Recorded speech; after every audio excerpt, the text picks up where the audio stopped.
Mummy जी, आपको अपनी बेटी पर भरोसा है, बहू पर क्यों नहीं? शाम का वक्त था। फ़ोन की घंटी बजी। सिया ने फ़ोन उठाया। फ़ोन की दूसरी तरफ से कोई परेशान महिला बताया जा रही थी। मैं तुम्हें क्या बताऊं, मेरी सास को मुझ पर बिल्कुल भरोसा ही नहीं। अब क्या मुझे इस घर में सम्मान के साथ मेरा स्थान मिलेगा या नहीं? सिया बोली, आप मेरी बात तो सुनिए। लगता है आपने रॉन्ग नंबर लगा दिया है। मैं आपकी परेशानियों को समझ सकती हूँ, पर मैं आपकी कोई मदद नहीं कर सकती। आपको अपनी मदद खुद करनी होगी। सिया के इतना कहने पर उस अनजान को एहसास हुआ कि उसने अपनी परेशानी किसी और को सुना दी और फिर माफ़ी मांगकर उसने फ़ोन रख दिया। अनजान नंबर से आए फ़ोन ने मानो सिया को खुद से मिलवा दिया हो। वहीं बैठी सिया की सास बबीता जी बोली, बहू, क्या तुम्हारे मायके वाले का फ़ोन था जो इतने प्यार से बात कर रही थी? ज़रूर कोई उधर से मेरी शिकायत कर रहा होगा, तभी तुम हाँ में हाँ मिला रही थी। सिया मुस्कुरा कर बोली, काश कि आपको बेटी की तरह अपनी बहू पर भी भरोसा होता। आज कोई अनजान अपने दुख को बता रहा था तो लग रहा था मुझसे मेरा ही परिचय करवा रहा है। शायद दुनिया में मैं ही एक दुखी बहू नहीं हूँ, और भी बहुत सारे हैं। इतना कहकर वो चुपचाप वहाँ से चली गई। अगले दिन बबीता जी ने अपनी बेटी नीतू को फ़ोन किया और कहा, नीतू, तुम्हारी शादी की सालगिरह है, किसे बुलाना है किसे नहीं बुलाना है ये निर्णय तुम्हारा और दामाद जी का होना चाहिए।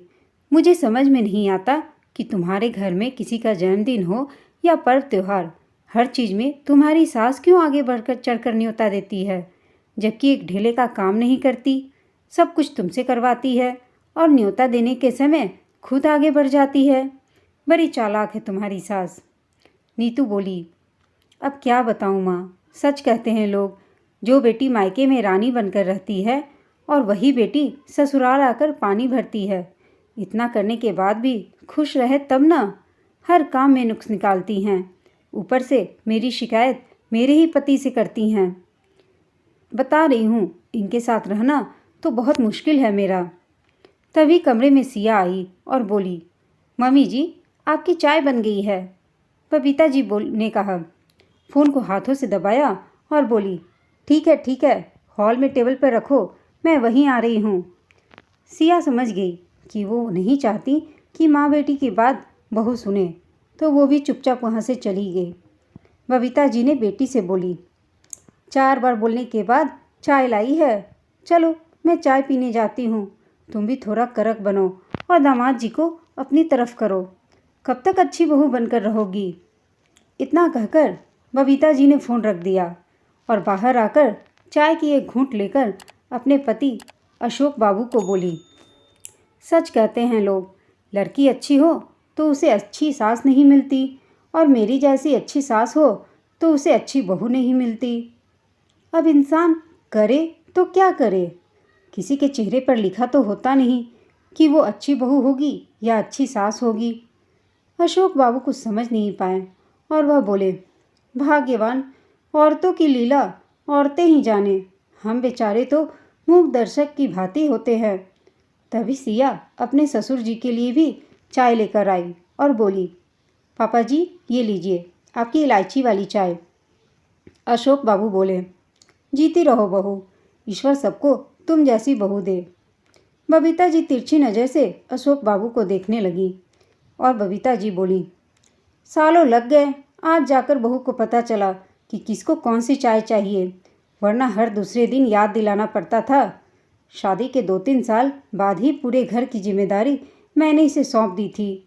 सालों लग गए, फिर भी कुछ न कुछ गलती आज भी कर ही देती है। सिया मुस्कुरा कर बोली, मम्मी जी, जिम्मेदारियां तो आपने मुझे शादी के तुरंत बाद ही दे दी थीं, जिसकी वजह आप भी जानती हैं। काश कि अपना भरोसा भी दे देती तो शायद हमारा रिश्ता और बेहतर बनता। अब बताइए, मुझ में और उस अनजान रॉन्ग नंबर वाली दुखियारी में क्या अंतर रह गया? बबीता जी बोली, भरोसा जीतने के लिए काम भी तो वैसा किया करो। सिया बोली, मम्मी जी, पिछले 15 साल से तो कर ही रही हूँ, क्या कभी मुझे अपना सम्मान और स्थान इस घर में मिलेगा या फिर अभी भी जद्दोजहद जारी रहेगी? एक बात कहूँ मम्मी जी, बुरा मत मानिएगा, जिस तरह आप दीदी के लिए आवाज़ उठाती हैं वही मेरे लिए क्यों नहीं करती? वो इसलिए ना कि दीदी आपको अपनी बेटी पर भरोसा है पर अपनी बहू पर नहीं। इतना कहकर सिया वहाँ से चली गई। फिर दोपहर का खाना बनाई, सबको खिला पिलाकर फिर वो जूठे बर्तन इकट्ठा करने लगी, क्योंकि काम वाली भी वक्त पर काम करती थी। अगर सिया बर्तन न निकाले तो वो छोड़कर भी चली जाएगी। तो सब खा पी कर अपने कमरे में आराम से सोने चले गए। सिया अपने बचे हुए काम निपटाकर थोड़ी कमर सीधी करने लगी। अभी अभी तो सिया की आंख लगी थी कि अचानक फ़ोन की घंटी बजी। उसने फ़ोन उठाया तो उसके पति विनोद बोले, सिया, क्या बिना किसी झंझट के एक दिन भी नहीं कट सकता? तुम ही बताओ, अब मैं ऑफिस का काम करूं कि तुम्हारी और माँ की सुलह करवाता रहूं? क्या कह दिया है तुमने माँ को, जो उन्होंने फ़ोन करके मुझे इतना कुछ सुनाया? सिया हैरान थी। वो बोली, पर मम्मी जी के साथ तो मेरी ऐसी कोई बात ही भी नहीं हुई। विनोद बोले, मैं नहीं जानता था कि वकालत पढ़ने के बाद भी मुझे घर की औरतों के मुद्दों पर बात विचार करना पड़ेगा। अरे माँ नहीं समझती, तुम तो समझो मेरी परेशानी। उनका तो समय कट गया, क्या हमारा ऐसे ही कटेगा? मैं दुनिया का केस लड़ सकता हूँ, पर तुम सास बहू का नहीं। आशा करता हूँ कि ये बात विवाद तुम खुद सुलझा लोगी। इतना कहकर विनोद ने फ़ोन रख दिया। सिया सोचने लगी, मेरी नींद खराब करके खुद चैन की नींद सासू माँ सो रही हैं। कुछ देर बाद शाम हुई। दोनों अपने कमरे से बाहर निकले। फिर बबीता जी ने चाय की फरमाइश की। सिया चाय लेकर आई और बोली, आखिर आपको मुझसे दिक्कत क्या है? आप मेरे काम में नुक्स निकालती रहती हैं। वहाँ तक तो ठीक है, आज मैंने आपसे कुछ नहीं कहा, फिर भी आपने उन्हें फ़ोन करके मेरी शिकायत की। माँ जी, इस तरह से रिश्ते कैसे अच्छे होंगे?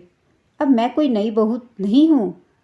अशोक बाबू आश्चर्य से बबीता जी की तरफ देखने लगे तो बबीता जी बोली, रिश्ते अच्छे करने की बात ये करती है? अरे तुम तो हर रोज़ एक गलती करती हो और चाहती हो कि कोई टोके भी नहीं तुम्हें।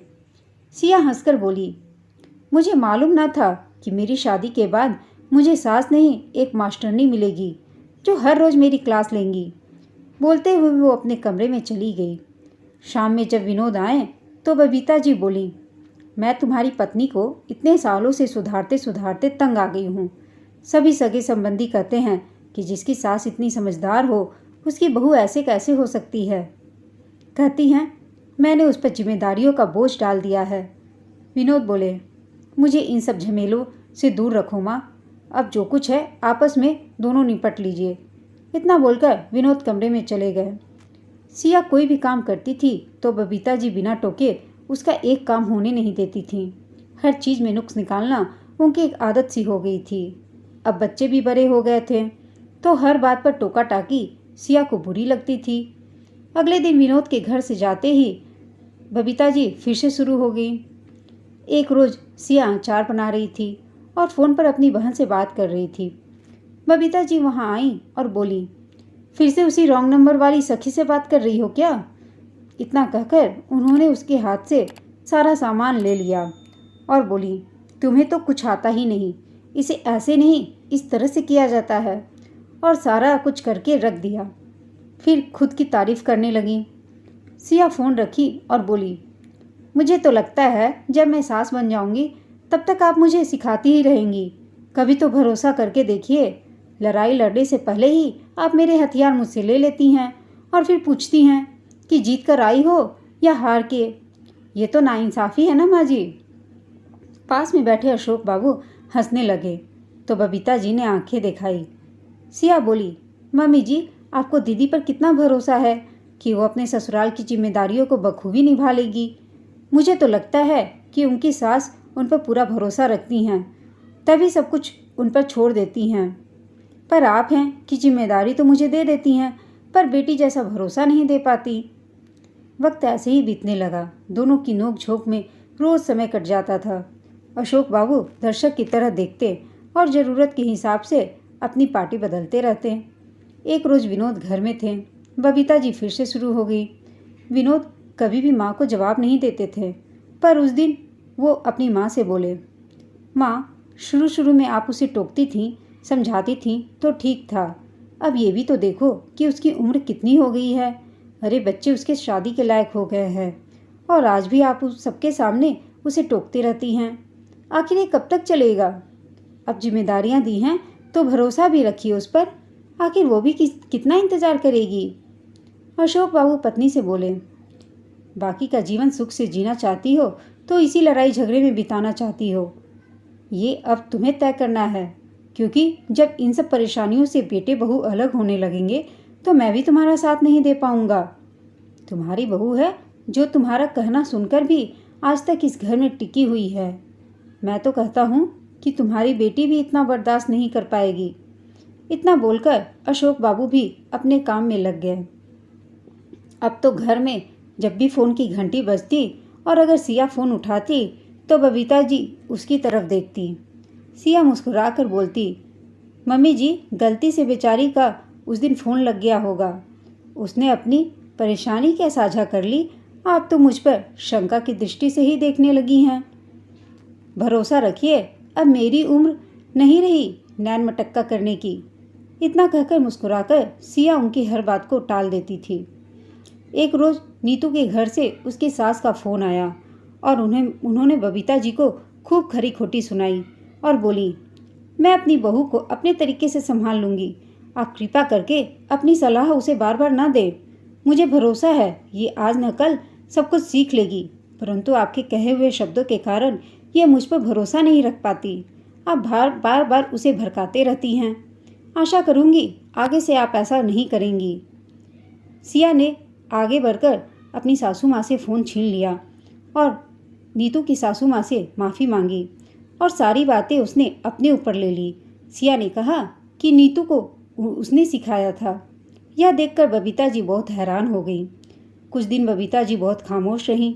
बेटी का फ़ोन आता तो वो ज़्यादा कुछ कहती नहीं थी। एक दिन सिया उनके लिए बड़े प्यार से अदरक वाली चाय बनाकर ले गई और बोली, मम्मी जी दीदी की सास की कही हुई बातों को भूल जाइए।